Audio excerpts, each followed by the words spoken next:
7U says, can our returns from DWP and XRP be an XRP so we don't have to sell? Also, do you have any hopium? Thank you, and God bless you and your family. So I can talk about two products that we have at Digital Wealth Partners. I cannot talk about the other products that we have at Digital Wealth Partners.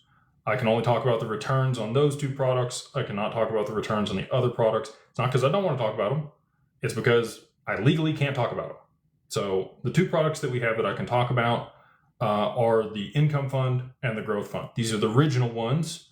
There may have been some other stuff later on, again, but those are the two I can talk about. So one of those produces income on a quarterly basis. We have paid dividends out of that fund to LPs. They get a cash return on a quarterly basis.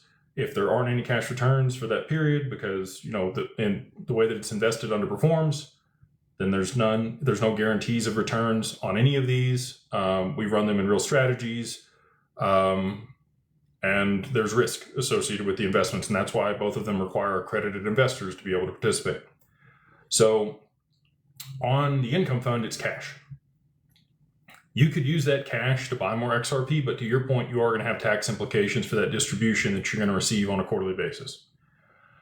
The growth fund, however, continues to compound your XRP while it's in there. If you take XRP back out of the growth fund, the contribution, putting it in and taking out, are not taxable up to the amount that you put in. Okay? So let's say you put in 100 XRP.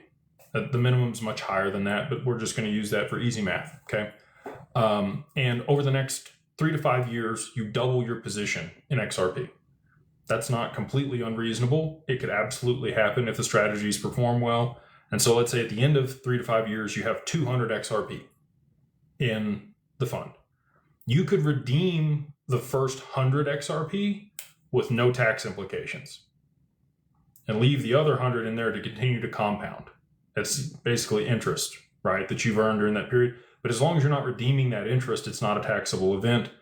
We want to work this out, over the next 3 to 5 years, probably sooner, ideally sooner, where we tokenize the funds. And if we're able to tokenize the funds, it would be an issued asset on the XRPL, and then you might be able to take that over to the borrow-lend protocol and get a loan against your position in the fund. You would be liquid, right? And then you can allow that to continue to compound and grow over time, without having any tax implications. We want to create all the solutions to be as tax efficient as possible.